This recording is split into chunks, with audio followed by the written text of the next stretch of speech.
I will be talking to you about these wonderful seabirds with our biology sparks. So without further ado, let's all join together and welcome them to the beach by giving them a warm welcome and a warm wave. Hello. Good afternoon, everybody. I'm Sparks. So first thing I'm going to be doing this afternoon is station training with the birds. I need to make sure that they're getting their vitamins and medicated fish. So while I focus on that, I'm going to hop off mic. When I'm ready, I'll pop my mic down. Awesome. So Sparks by himself is going to take some time in there to feed the birds and make sure that they all get their fish and their vitamins.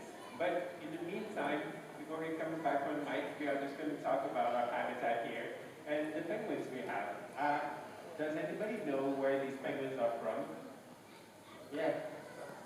South Africa, where? South Africa, yeah, these are African penguins. You can find them both in South Africa and Namibia.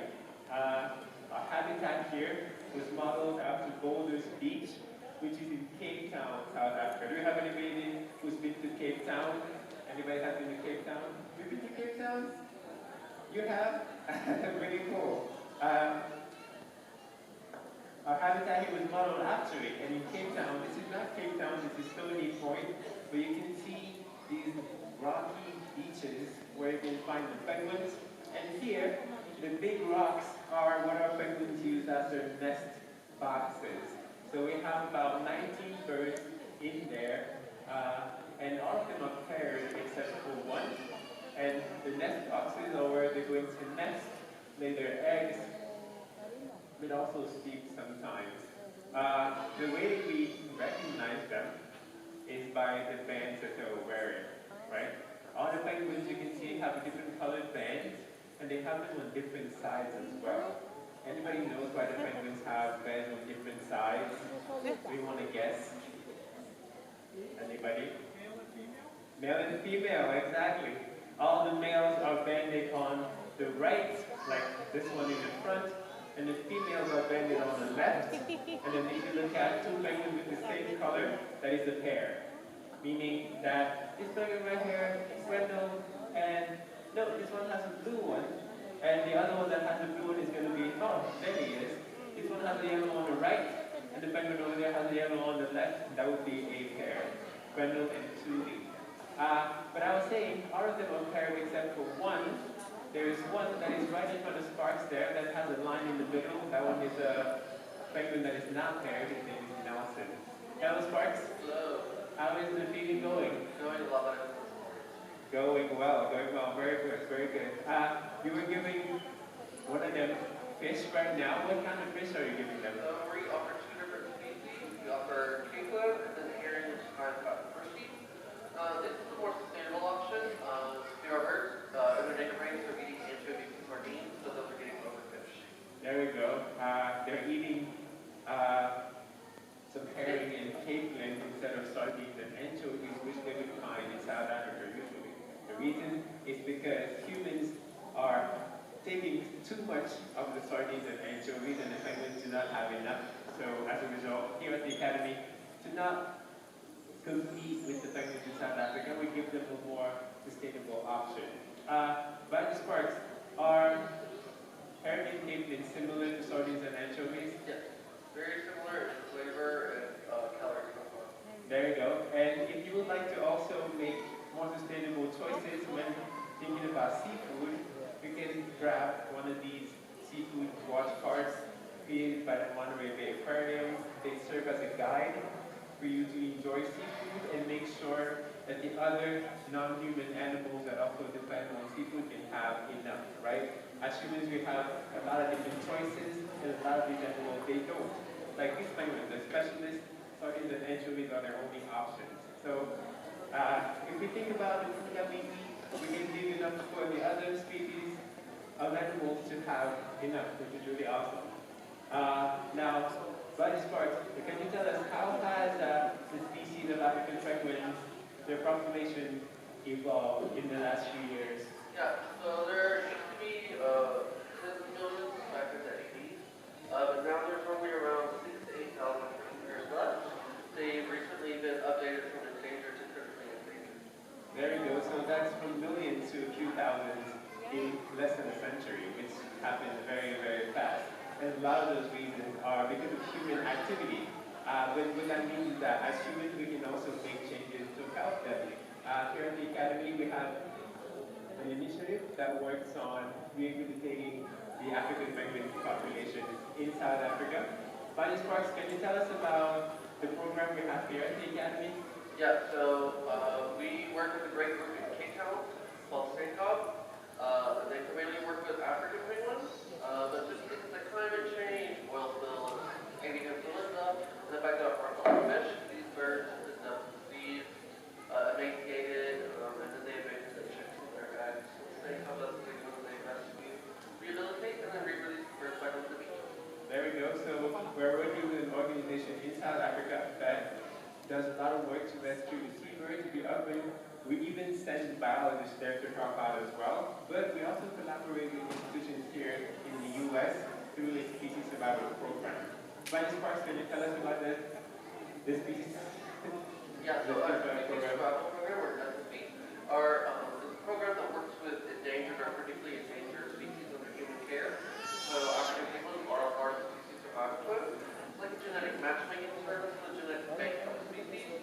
We want to make sure that we have a genetically diverse population under human care, just in case any of the species that are endangered or critically endangered need to be reintroduced back to their native range.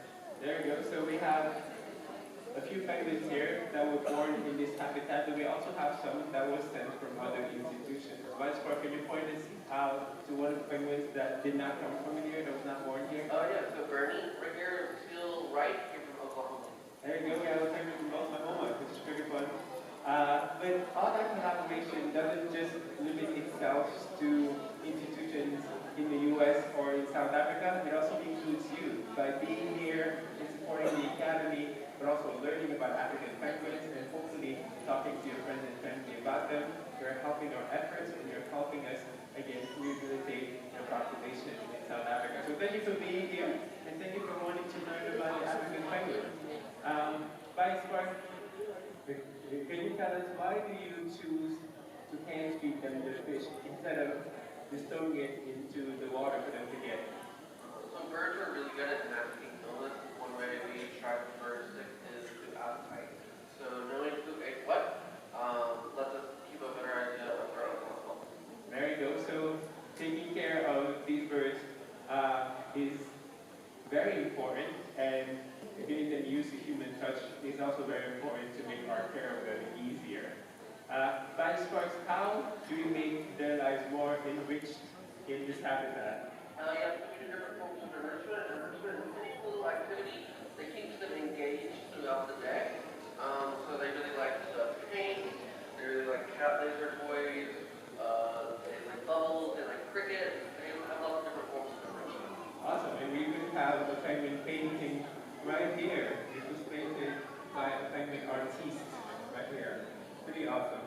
And if you pay attention, you might have noticed a fish swimming about in the habitat. It is a pajama shark. Bunny Sparks, can you tell us about pajama sharks? Yeah, so this is a big species habitat, like a lot of the habitats here at the California Academy of Sciences. There are 4 species in here. There are, of course, big ones, 2 different types of echinoderms, sea stars, and urchins. The pajama sharks that also act as a cleanup crew for any of the fish that big ones might drop. They don't really interact with big ones much. They're primarily nocturnal, and they feed on different things. Amazing. So yeah, if you look around, you might see a pajama shark swimming. We have 2 of them actually in this habitat. Very fun. Bunny Sparks, what is the name of the penguin you're holding right now? So this is little Nelson. He is the youngest and our single bird in the colony. He really likes infection. There we go. There is a single bird, Nelson. Shout out to Nelson, one of the youngest ones. Speaking of youngest, we also have an oldest bird. And how old are they? Yeah, so that would be Opal. I put the feeder over there, Purple Left, 38. African penguins that are human care only can live to be at 40. But in their natural range, they only live to be about 10 to 15. 10 to 15, and our oldest one is 38 years old, which is very, very, very significant. And that also shows that with a little help from us humans, these penguins can have a much longer life than the one they have in South Africa. All right, now for the last few minutes, everybody, we're going to open up the floor for some questions. Bunny Sparks, are you ready for some questions? Yeah, if you have a question, raise your hand. I will come to you and relay. We have the first one here.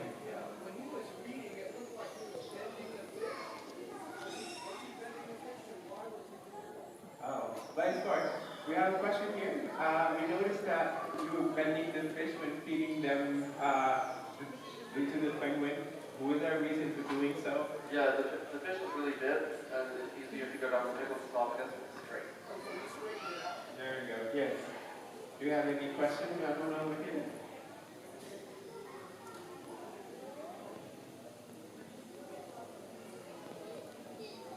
Oh, Vice President, we noticed that I just noticed about this penguin.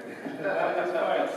We noticed that some of the fish fell into the water. Why didn't the penguin go for those ones? So they're probably hungry, but again, like I was saying, there is a cleanup crew in here. So if the penguins will get it, the sharks will get it. If they don't get it, the sea stars will eat it. There you go. It's actually a good thing that the fish fell because we wouldn't have been able to see the sharks. Do you have any other questions you'd like to ask about sparks? Do you have a question?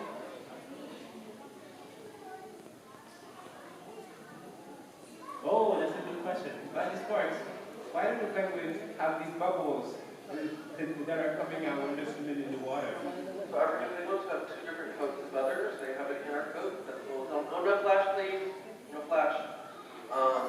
They have an inner coat that's down that helps keep them warm, and then they have an outer coat that's waterproof. They actually trap air in between both these coats to act as an insulation jacket. So the bubbles you see is just that. Amazing, very nice part. And yes, as a reminder, please do not use any flash when taking pictures or videos of any of the animals at the Academy. Thank you so much. All right, we're going to continue with the questions. Do you have any other questions you'd like to ask? Any other questions? Are we all good? Yeah? All right. I'm going to ask my own question. By his part, so we have all these penguins in the habitat, and we have cute nest boxes. Do they all go to specific ones, or can they interchange the nest boxes? So they're all extremely territorial over their nest boxes. They are colony birds, so they do like to be amongst one another. But when it comes to their nest boxes, they guard them with their life. So each pair has their own nest box. We have one pair that has two. Amazing. And the follow-up question to that is that do they sleep in those nest boxes, or can they sleep anywhere? So they can sleep anywhere. Pairs definitely like to sleep inside the nest boxes or all with the little mounds going into them. Most of the time, any bird that you see kind of sleeping outside of a nest box doesn't have a nest box. Amazing. All right. We are going to start the questions there. Again, everybody, a lot of the work that we are doing to help these penguins is because of these biologists that are taking care of them, but also because of you and your support of the Academy. So thank you for being here. Before we go and say goodbye to Biology Sparks, I wanted to let you know that we are always looking to improve our program. So we have a survey here. If you would have about 2 to 3 minutes to fill it out, my friend Bruce will give you some very cool stickers. So please fill out the survey and help us make our program even better. And thank you for being here, everybody. Enjoy the rest of your time at the California Academy of Sciences.